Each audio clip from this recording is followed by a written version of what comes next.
Let's flow. Let's connect and flow. Welcome to The Shift. This space is created with intention to care and lived experiences. What I share here is meant to inspire thought, deepen awareness, and encourage growth. At the same time, you are invited to listen with discernment, honor your own journey, and seek additional support when needed. Take what resonates and leave what does not.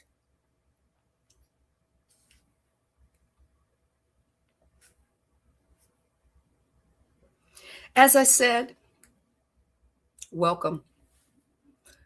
Welcome to this Soul Awakening podcast series. It is called Soulutions Workshop. This space is rooted in one understanding that helped me, that the soul at work is not burdened, that the soul, when you go to work, is participating. Each of us has a role, whether it's entrepreneur, employee, leader, assistant, creator, manager, or builder. I believe that these roles are not accidents. I believe that they're arenas or parts of a playground. The workplace is not separate from an awakening. It is the field where awakening is practiced. If work was never meant to feel, let's put it this way. What if work was never meant to feel like a punishment? What if it was made to always feel like we were playing? What if the soul is playing that role consciously? When consciousness is present, right? Most of us know, and then some of us are just learning that when consciousness is present, responsibility and joy, they're not opposites. They coexist, or better yet, they collaborate. In this workshop, we explore how the universal laws apply not only just in meditation, not just in theory, but in business, in leadership, in employment, in identity, in everywhere else in your life story. Single mom, single dad, parents, children, siblings, best friends, right? Any scenario. This is about playing your role consciously, allowing your soul to play its role, and you being conscious and aware. It's not about escaping, spiritual bypassing, it's not about resenting it. It's not about performing spiritually inside it. But for me, I found it's about embodying awareness within it, within our roles when we go to work, whether it's 8 to 5, 9 to 5, or banker's hours. So let's begin. Let's start with its integration of soul, mind, and body.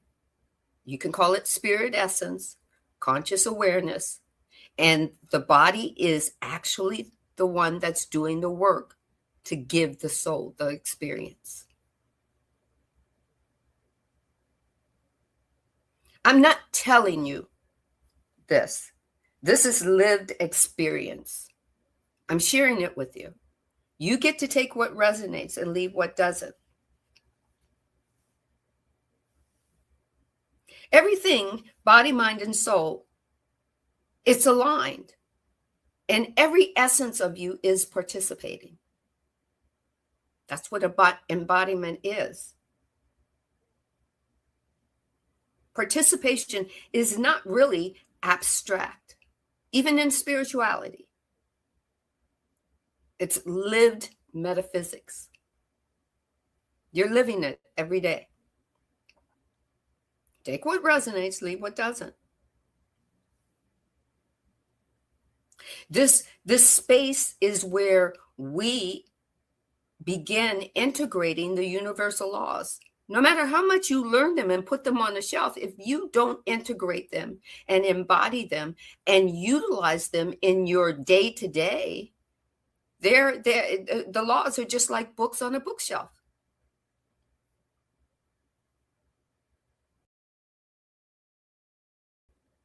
It's not just theory. You learn to make it lived experiences. For me, work was never separate from growth. I didn't realize it in the beginning, but now I know. The soul doesn't clock out when we go to work. The body may report to a job, but the soul is also participating. So we're not just employees or entrepreneurs.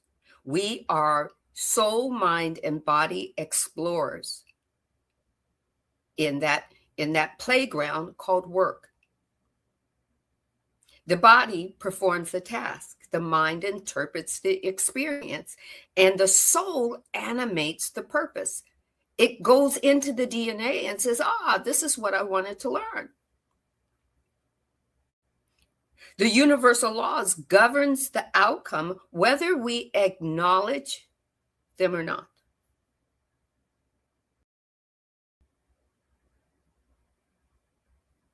That establishes your authority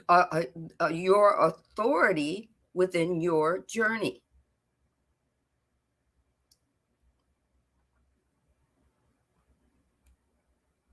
When I first entered the workforce, I believed being a good employee meant doing exactly what I was told. I entered the first real workforce entry was when I was about 22ish, right after I had my first son. Right, 22ish. My ex-husband, but husband then, traveled a lot and wasn't really great with money. And he leaned a lot on making sure or allowing my mother to take care of us until he could figure it out. And to tell you the truth, she got tired of that. She said, nope, he's playing me. He's got the money. He just doesn't want to part with it because he's over in somewhere else and he figures I'm going to take care of you. So little girl, that's what she said to me. You're a woman now, go get a job. And you've got a sitter. I had, yeah. She said, I got you. I got my grandson taken care of. Go get a job.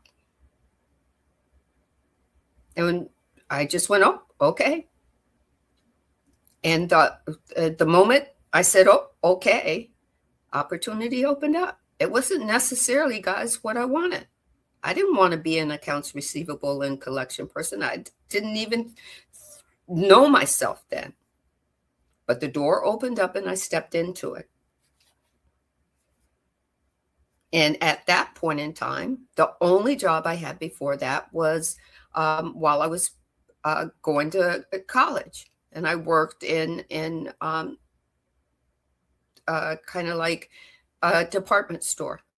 And I worked 3-4 hours a week. And it was basically, they put your hours on a board. And you were there. I think I worked, my hours were 5:45 till 10:20 or 9:20 or something like that. But that's where I learned that if you follow instructions and you respect the hierarchy, you meet and to be a good employee, you meet others' expectations. Right? But internally, I would often see alternative solutions when things were going on. I could see when something needed to be done a different way, but the bosses, they weren't listening, or when leadership insisted on going in a different path, I used to get frustrated. And at that time, I thought my frustration was because of them. But in truth, as I started to learn more about the universal laws, and not like blatantly in my face they were, but I was learning about them nonetheless. They were showing themselves in various different ways. This frustration I felt was about me. It was about my voice. It was about, at that time, I didn't know the word throat chakra, but it was about my voice not being yet integrated. I wasn't understanding how to communicate without confrontation.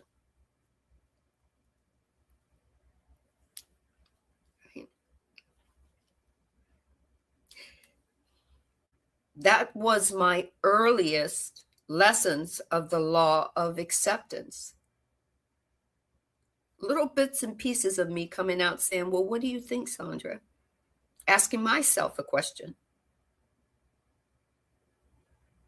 I had to accept where I was developmentally capable, but not yet confident in expressing my perspective.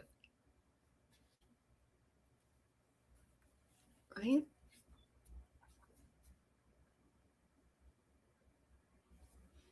As I moved from company to company, something began to shift. I began to realize that being an employee didn't mean being silent. Instead of reacting emotionally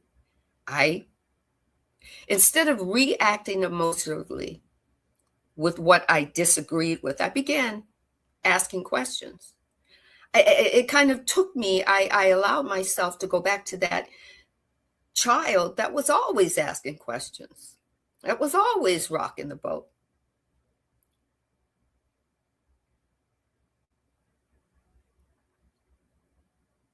I began asking questions when I disagreed with something. Instead of making them the bad guy, why aren't they listening to me? They're just awful people, right? I would start, instead of telling them that's wrong, I would start asking a question. I learned to say, have you considered this approach? Took me a while. But that was because I was learning to accept me. Small steps at a time. Right? That shift opened my communication. Now, nonetheless, I was communicating. Even if I was arguing with them, I was communicating. But the shift opened up communication that allowed us to actually have a conversation. I wasn't talking at them. I wasn't being rebellious from them seeing me talking at them. I was participating. An employee can participate.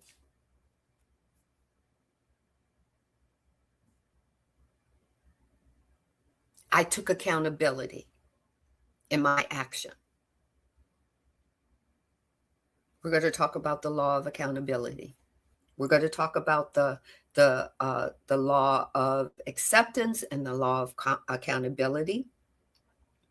Accountability, I learned, means I had to stop blaming other people. I had to stop blaming other people for not understanding something that I didn't say properly for them, you know, to discern it, if they were going to discern it, right? I had to show them through my action of having a conversation and actually asking a, a question that showed that I wanted to be inclusive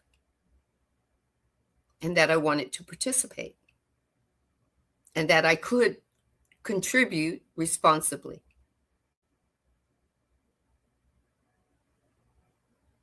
Now, as I was moving through, all these different, it wasn't all these different. It was three very prominent companies that long term they allowed me to stay long term. That means they valued my commitment to working and helping the companies grow. I had 40 years in accounts receivable and collections, right? And they also, in each one, I also got to do the credit part. That means, when new companies were coming in, I was running credit checks and I was, putting together packages on what we can allow them to spend, that whole kind of thing, right? And as I was doing this, there were many people that were outside that I would have conversations with that were talking about, owning a business or whatnot. And I'd sit and I'd have a conversation with them and I'd ask them questions. And they said, well, my goodness, Sandra, it seems like you just, rattled off all of this and gave me all this information. You should be, your own entrepreneur. You should have your own business and your own clients, right?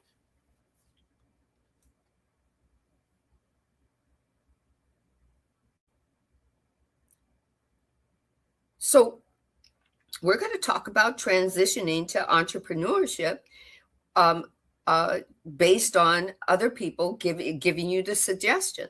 But if you don't know yourself, you don't know if that's what you really want. I knew that this idea started trickling based on people that said, oh, we noticed you can do this and you could do that and you should do this. And so for me, and they dressed it up and made it really palatable, in that you have a desire for independence. You work for yourself. You don't have to have a time clock, right? At some point, I began to believe entrepreneurship was the next stage of growth. But honestly, part of that desire was about, it was about autonomy that I didn't know about yet within me.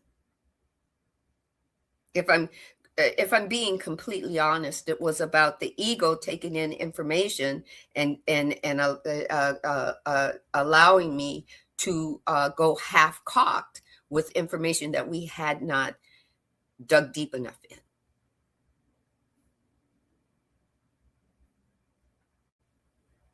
I thought owning the business was the next step to automatically being in alignment because somebody else told me that's your next step. Doesn't mean it's true or not, but that's where I was. But for me, it wasn't true yet. But it was a catalyst for me to begin knowing myself. You've heard that before, know thyself.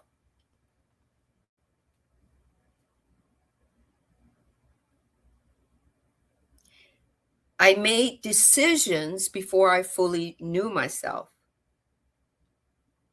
And I had to be responsible for those decisions. But at the time, we're taught not to be responsible for our decisions. We're taught if they don't work for us, if they don't make us feel comfortable, blame it on somebody else. Right?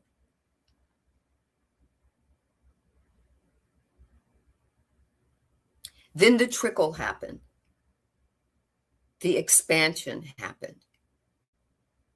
The things that I hadn't asked myself began to show up within me.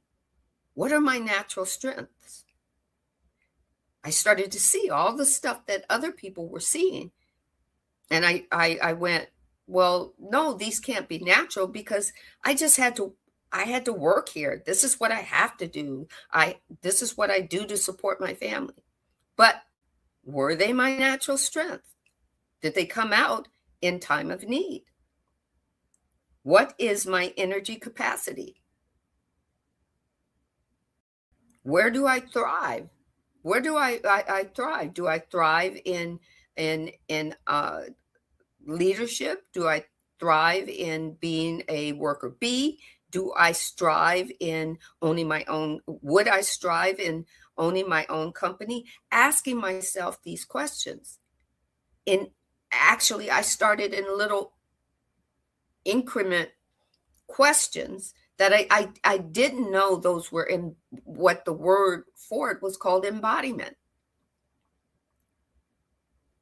But I started when it was time to move up in. I had very wonderful supervisors, except for one, supervisors who wanted me to move into managerial positions, who sent me to school and made sure that I knew that the company would pay for me to go to school. And of course, I took the opportunities, but I never, for the first couple of times that I was in a position of a management position, did I ever ask, do I really want to manage people?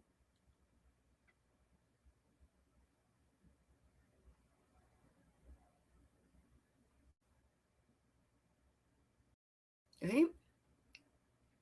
Here's the integration. Right? I have to know thyself. I keep being put in these positions of these work ethic positions, and not knowing if I really wanted it. If I was, if that by, and being annoyed at the people that I was supposed to be managing. Right?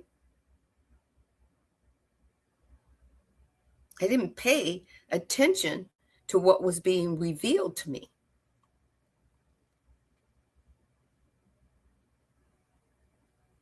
I didn't pay attention to the things that I was focused on. I'm focused on all the negative stuff about being a manager. And the negative kept coming back until one day I said, do I really want to do this? Sometimes we have to focus on service or status, and it's our question to ask. I was always about asking questions to others because I wanted others to give me the answer about me. Especially when things didn't unfold the way I expected. I initially always looked outward, but eventually, gradually, the law of accountability brought me back inward. The law of accountability is always in movement. Universal laws are always in movement. They're always active. Right? So these are the universal laws that we're going to be embarking in this Soulutions Workshop. Okay? This is episode number 1, just the introductory. Got 8 more episodes. I began to recognize patterns, and the patterns weren't random. Patterns are sometimes governed by vibrational cosmic, not sometimes, all the time, governed by vibrational cosmic principles. I came to understand that the universal laws operate everywhere. And these are the ones that we're going to focus on that operate in our professional life that we're not aware of. We're conscious that we go to work, but we're not aware that they are constantly active. These laws don't shut down because we actively go to work. Your soul doesn't tune out because you go to work, right? So the law of acceptance, seeing reality clearly before trying to change it. You can't change something if you don't accept that something needs changing. The law of accountability, owning your own participation in every outcome. You participated in it. I participated in it. Whether we were conscious of it or not, we still participated. We made a choice. We put it out there, and the law, like the law of cause and effect says, the energy will come back. And who does it come back to? If I put it out there, it's going to come back to me. If you put it out there, it's going to come back to you. The law of action, moving beyond ideas into discipline. If you want to use that word, you can find a better word. You can use sovereign execution. Sovereign means that it solely belongs to, you're responsible for that execution, making it, bringing it in to the physical realm. The law of adjustment, pivoting, right? Pivoting, hold on just a second.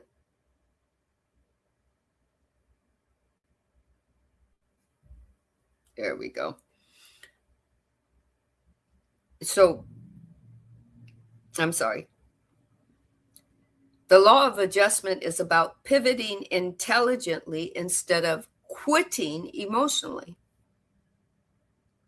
The law of adjustment gives you an opportunity to change. I had a friend who had a plan. Her life plan. And she would get so annoyed because things weren't working. And she would say to me, Sandra, why with you, it always seems that you always get to where you want to be. And I told her, if I set an intention, I'm not afraid to change it midstream if it's not working for my highest and greatest good. I'm not afraid to adjust my dream. Whether it's my dream partner or my dream job. But that only came with baby steps.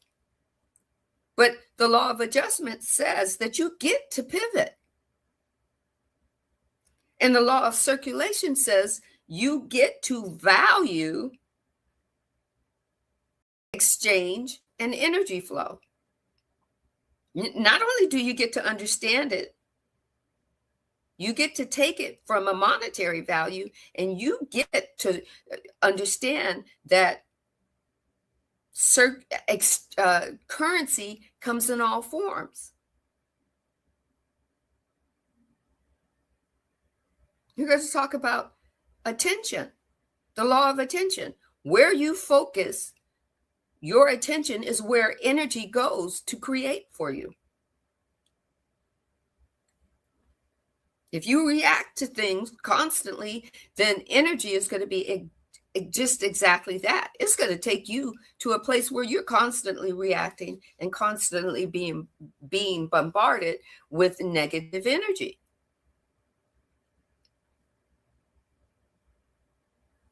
Energy is just saying, let me create for you. I need you to be part of the experience. And then we're going to talk about the law of opulence, refining prosperity as alignment and not access or excess. Actually, it's better. That's the word that I think is better. Excess, because we're always thinking we got to have more than we need. I want more. I want to be, I want to keep up with the Joneses.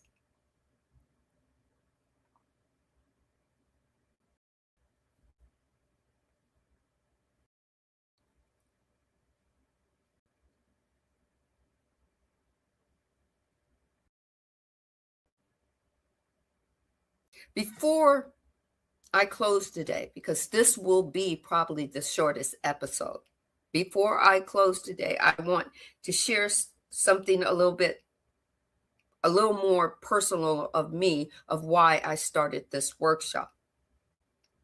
Because it's not just theory for me.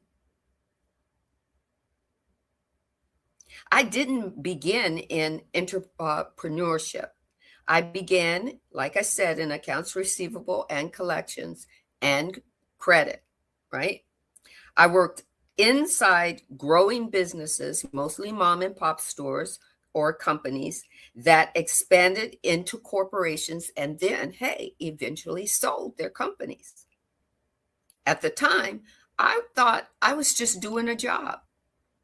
I didn't think much about it because I was making money to, support my children, pay the rent, buy a car, and upon occasion, take my kids on field trips or, Disneyland or whatnot. But what I now understand is that I was being trained. For all the knowledge that I didn't know, my little baby steps, I was being trained.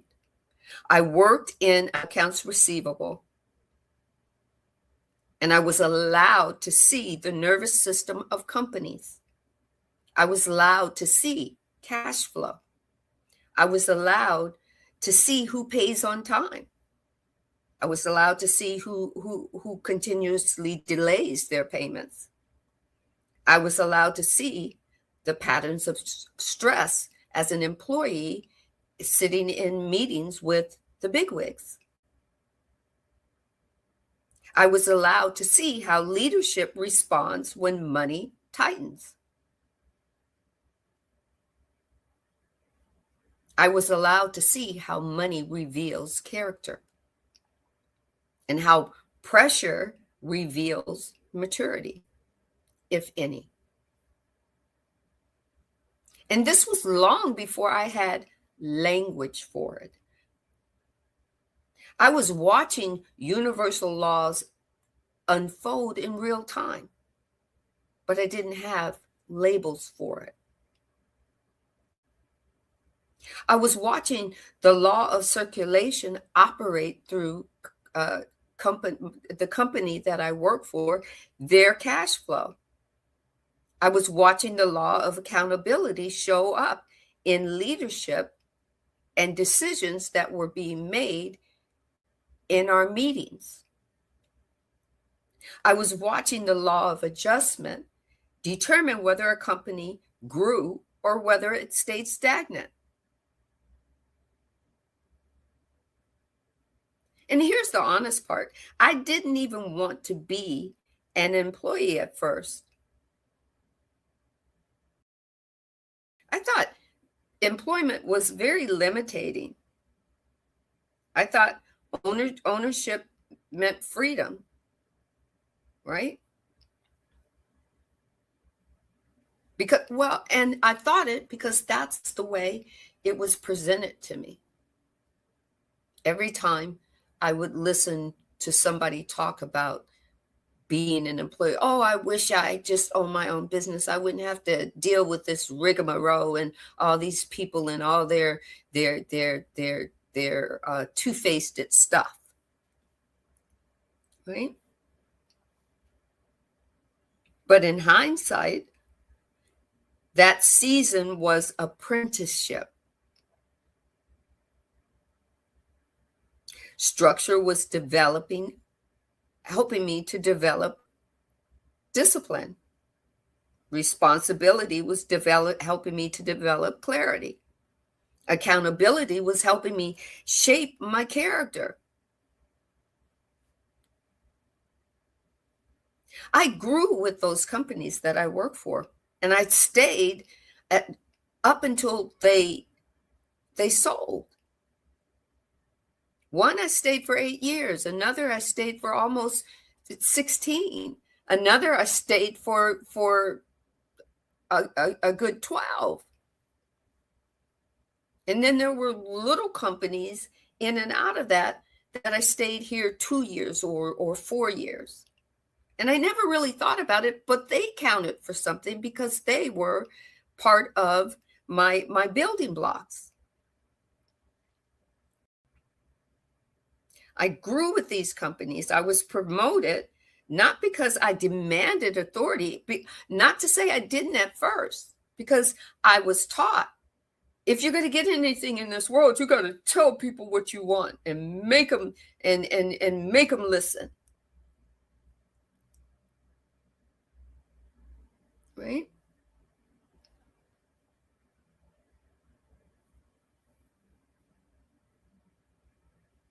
But I was promoted not because I was demanding authority, but because I developed the competence, which they taught me, and they paid me well to go to school and learn it. I developed consistency and I developed trust. They trusted me. And for the most part, I trusted them. I'm not saying they were perfect. And I'm not saying they made some wise decisions. The universal laws were developing me from inside. And I didn't even know it. From inside out.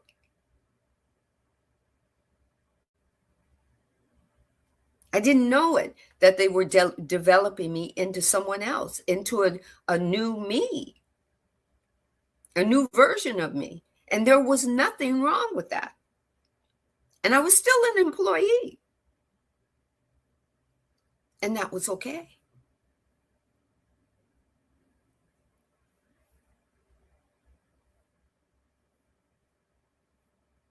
I'm just saying.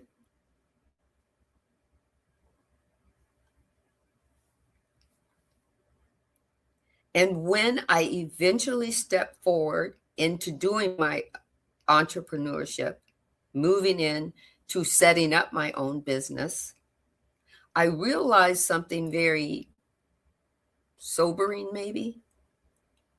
Skill is not the same as self-knowledge. You can have all the skill in the world, but if you don't know yourself and what you really want or what you don't really want to bring to the table,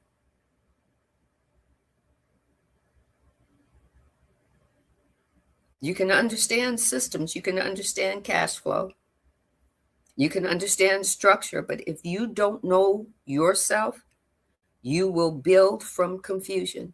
And when I started, getting my business license and building all the things that I would need to have a home-based business, there's things I didn't know about myself.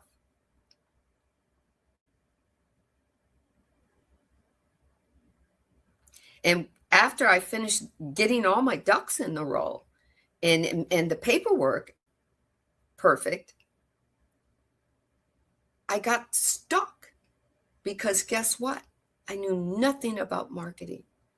and I knew nothing about the questions that marketing was asking of me. And it confused me. And guess what I did? I put it on a back burner. This is why this workshop has been in my mind's eye for at least since 2020. Right? Because I said, that's what I want to do, is I want to teach people about knowing about themselves before they go and decide they want to do business, have a business. Because if you know only about your product and nothing else, your business will probably fail. I watched it happen. Not with me, but with others. And they would say, Sandy, I wish I had known what you're telling me now, what you're sharing with me now. And I said, guess what? Now you know. Go try again.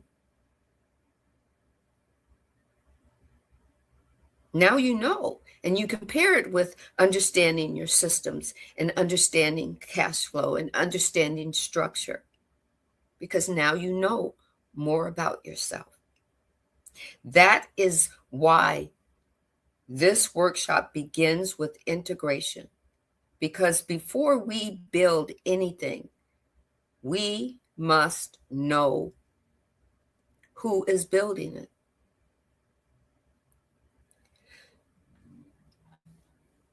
Right? So as we move into the next episode, we'll begin with the first law of acceptance and what it is truly to, or what it means truly to accept who you are, not just professionally, who you are, your wants, your desires. And then does that translate into professionally or work before trying to change? You have to know who you are in order to know where you want to change. And when you begin to integrate this information consciously and aware, or being consciously aware of integrating them, everything starts to change. And remember, this workshop is not about telling you who you need to be or who you should be. It's about sharing what I've learned through my experience. If you are an employee, these laws apply. If you are an entrepreneur, these laws apply. If you are someone building something, these universal laws apply. If you are rebuilding yourself from the inside out, these laws apply. So I'm going to leave you with some reflective questions, some that I had to ask myself, baby steps. Have I accepted who I am professionally? And did I take a step back from that and discern who I am before professionally? Am I accountable for my current results? Am I accountable for all the choices that I have made? Conscious or unconscious? And am I acting or being proactive consistently?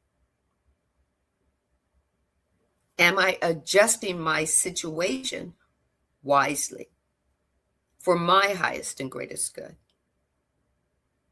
What am I circulating? What type of energy am I circulating? Where is my attention? If energy goes where attention flows, where is my attention? Ask yourself, what does opulence truly mean to me? And if you don't know the definition of opulence, look it up. Here in this series, as any of the other series that I have done, This is number 5, series number 5. Take what resonates, leave what doesn't. But understand this, the universal laws are not operating in your work life. Wait a minute, let me put this a different way. The universal laws are operating in your work life, whether you are aware of them or acknowledge them or not.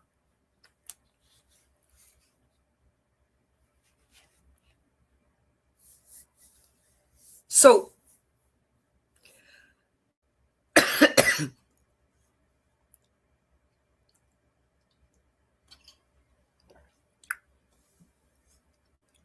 so what I would like you to do, hold on.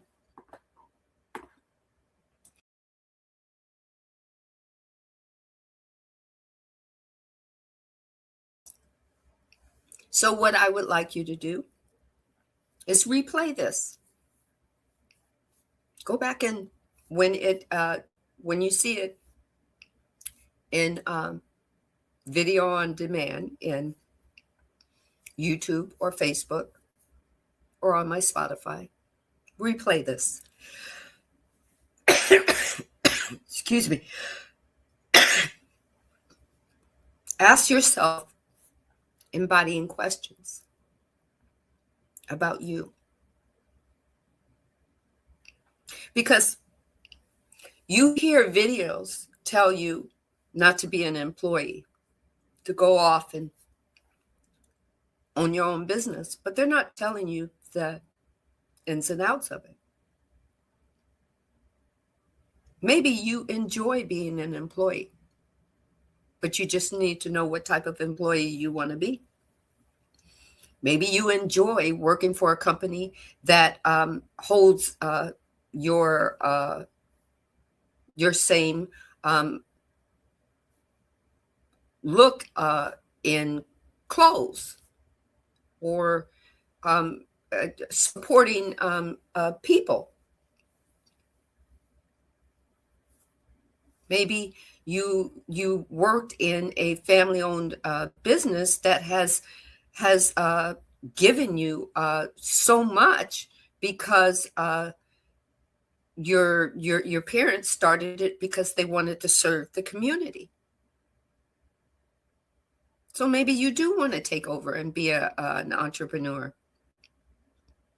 Know thyself. So until next Monday at 4 p.m. Pacific Standard Time, Soul Awakening podcast series. It's called Soul, Soulutions Workshop. It's the shift.